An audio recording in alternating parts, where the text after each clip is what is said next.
ಇವತ್ತು ಲೋಕಸಭೆ ಚುನಾವಣೆಯ ಮೊದಲ ಹಂತದ ಮತದಾನ ನಡೀತಾ ಇದೆ. ಆಂಧ್ರಪ್ರದೇಶ, ಬಿಹಾರ, ಜಮ್ಮು ಕಾಶ್ಮೀರ, ಮಹಾರಾಷ್ಟ್ರ, ಉತ್ತರ ಪ್ರದೇಶ ಹಾಗೂ ಪಶ್ಚಿಮ ಬಂಗಾಳ ಸೇರಿದಂತೆ 20 ರಾಜ್ಯಗಳಲ್ಲಿ ಒಟ್ಟು 91 ಲೋಕಸಭಾ ಕ್ಷೇತ್ರಗಳಲ್ಲಿ ಮತದಾನ ನಡೀತಾ ಇದೆ.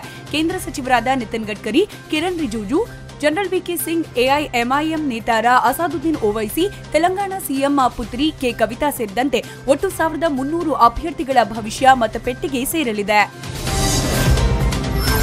ಲೋಕಸಭಾ ಚುನಾವಣೆಯ ಜೊತೆಗೆ 4 ರಾಜ್ಯಗಳಲ್ಲಿ ವಿಧಾನಸಭಾ ಚುನಾವಣೆಯೂ ನಡೀತಾ ಇದೆ. ಆಂಧ್ರಪ್ರದೇಶ, ಸಿಕ್ಕಿಂ, ಅರುಣಾಚಲ ಪ್ರದೇಶ ಮತ್ತು ಒಡಿಶಾ ವಿಧಾನಸಭೆಗೆ ಇವತ್ತು ಚುನಾವಣೆ ನಡೀತಾ ಇದೆ. ಆಂಧ್ರ ಸಿಎಂ ಚಂದ್ರಬಾಬು ನಾಯ್ಡು ಪುತ್ರ ನಾರಾ ಲೋಕೇಶ್, ವೈಎಸ್ಆರ್ ಕಾಂಗ್ರೆಸ್ನ ಜಗನ್ಮೋಹನ್ ರೆಡ್ಡಿ ಕಣಕ್ಕಿಳಿದಿರೋ ಕ್ಷೇತ್ರಗಳಲ್ಲಿ ಮತದಾನ ನಡೀತಾ ಇದೆ.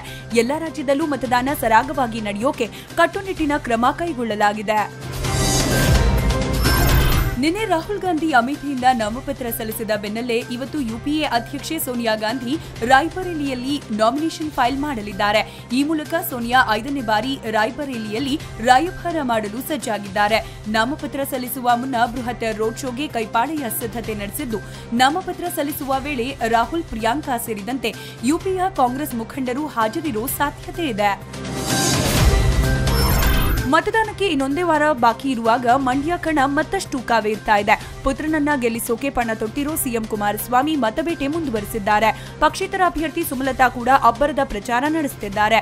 ಕೆಆರ್ ನಗರ ಹಾಗೂ ಕೆಆರ್ ಪೇಟೆ ವ್ಯಾಪ್ತಿಯಲ್ಲಿ ದರ್ಶನ್ ಪ್ರಚಾರ ಮುಂದುವರೆಸಲಿದ್ದಾರೆ. ಈ ನಡುವೆ ರಾಕಿಂಗ್ ಸ್ಟಾರ್ ಯಶ್ 2 ದಿನಗಳ ಕಾಲ ಪ್ರಚಾರಕ್ಕೆ ಬ್ರೇಕ್ ಹಾಕಿದ್ದಾರೆ.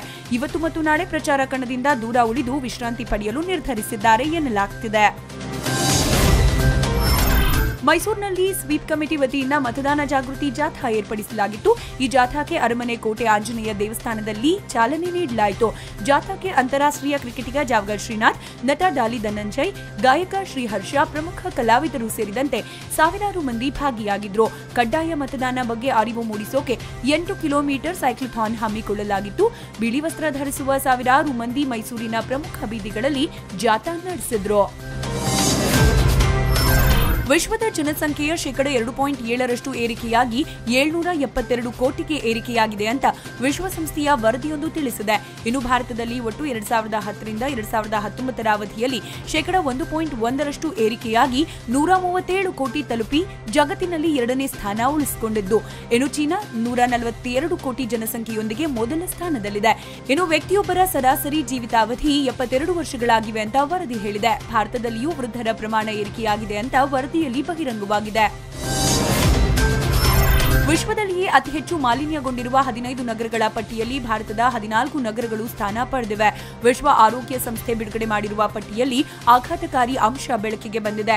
ವಿಶ್ವದಲ್ಲಿಯೇ ಉತ್ತರ ಪ್ರದೇಶದ ಕಾನ್ಪುರ ಅತಿ ಹೆಚ್ಚು ಮಾಲಿನ್ಯಗೊಂಡ ನಗರವಾಗಿದ್ದು, ಲಖನೌ 2ನೇ ಸ್ಥಾನದಲ್ಲಿದ್ದರೆ ವಾರಣಾಸಿ ನಗರ 3ನೇ ಸ್ಥಾನದಲ್ಲಿದೆ. ಹಾಗೆಯೇ ದೆಹಲಿ 6ನೇ ಸ್ಥಾನದಲ್ಲಿದೆ. ಮಾಲಿನ್ಯದ ಕಾರಣದಿಂದಾಗಿ ಭಾರತದಲ್ಲಿ ಉಸಿರಾಟದ ಸಮಸ್ಯೆ ಹಾಗೂ ಅಲರ್ಜಿಯಂತಹ ಅನಾರೋಗ್ಯ ಸಮಸ್ಯೆ ಕಾಣಿಸಿಕೊಳ್ಳೋಕೆ ಕಾರಣ ಅಂತ ವಿಶ್ವ ಆರೋಗ್ಯ ಸಂಸ್ಥೆ ವರದಿ ಹೇಳಿದೆ. ರಷ್ಯಾದ ಇನ್ಸ್ಟಾಗ್ರಾಮ್ ಮಾಡೆಲ್ ಒಬ್ಬಳು ತನ್ನ ಲ್ಯಾಂಬೋರ್ಗಿನಿ ಕಾರ್ಗೆ ಡೈಮಂಡ್ ಹರಳುಗಳನ್ನು ಲೇಪಿಸಿ ದೊಡ್ಡ ಸುದ್ದಿಯಾಗಿದ್ದಾಳೆ. ಮಾಡೆಲ್ ಡೈರಿಯಾ ರೇಡಿಯಾನೋವಾ ತನ್ನ ಲಕ್ಸುರಿ ಕಾರ್ಗೆ ಸ್ವರಾವ್ಸ್ಕಿ ಡೈಮಂಡ್ ಹರಳುಗಳನ್ನು ಲೇಪಿಸಿರೋ ದೃಶ್ಯಗಳು ಸಾಮಾಜಿಕ ಜಾಲತಾಣದಲ್ಲಿ ವೈರಲ್ ಆಗಿದೆ. ಇಡೀ ಕಾರಿಗೆ ಸುಮಾರು 2 ಮಿಲಿಯನ್ ಅಂದ್ರೆ 20 ಲಕ್ಷ ಹರಳುಗಳನ್ನು ಅಂಟಿಸಲಾಗಿದ್ದು, ಇದನ್ನು ನೋಡಿದ ಜನ ಕಾರ್ ಜೊತೆ ಸೆಲ್ಫಿಗಾಗಿ ಮುಗಿಬೀಳ್ತಾ ಇದ್ದಾರೆ. ಲಂಡನ್ ಮೂಲದ ಟೀಮ್ 1 ಸುಮಾರು 700 ಗಂಟೆಗಳಲ್ಲಿ ಈ ಕಾರ್ಗೆ ನ್ಯೂ ಲುಕ್ ತಂದಿದ್ದು, ಈ ಶೈನಿ ಕಾರ್ ನೋಡಿದ ಜನತೆ ಬಾಯಿ ಮೇಲೆ ಬೆರಳಿಟ್ಟಿದೆ.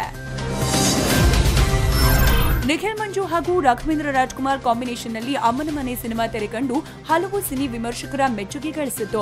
ಇದೀಗ ಇದೇ ಜೋಡಿಯಲ್ಲಿ ಮತ್ತೊಂದು ಚಿತ್ರ ಅಪ್ಪನ ಅಂಗಿ ಅನ್ನೋ ಹೊಸ ಸಿನಿಮಾ ಸೆಟ್ಟೇರಿದೆ.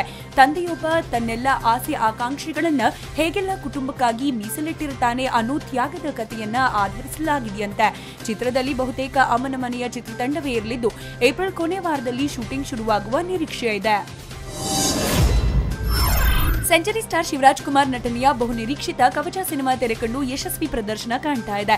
ಚೊಚ್ಚಲ ಬಾರಿಗೆ ಶಿವಣ್ಣ ಅಂಧನ ಪಾತ್ರಕ್ಕೆ ಜೀವ ತುಂಬಿ ನಟಿಸಿದ್ದು, ಚಿತ್ರಕ್ಕೆ ಭರ್ಜರಿ ರೆಸ್ಪಾನ್ಸ್ ಸಿಕ್ಕಿದೆ. ಇದೀಗ ಸ್ಯಾಂಡಲ್ವುಡ್ ಸಿನಿಮಾಗಳು ವಿದೇಶದಲ್ಲೂ ಅಬ್ಬರಿಸೋಕೆ ರೆಡಿಯಾಗಿದ್ದು, ನಾಳೆಯಿಂದ ಅಮೆರಿಕದಲ್ಲಿ ಕವಚ ತೆರೆ ಕಾಣಲಿದೆ. ಜೊತೆಗೆ ಕೆನಡಾದ ಬಹುತೇಕ ಸ್ಕ್ರೀನ್ಗಳಲ್ಲಿ ಏಪ್ರಿಲ್ 28ರಿಂದ ಗ್ರ್ಯಾಂಡ್ ರಿಲೀಸ್ ಆಗಲಿದೆ.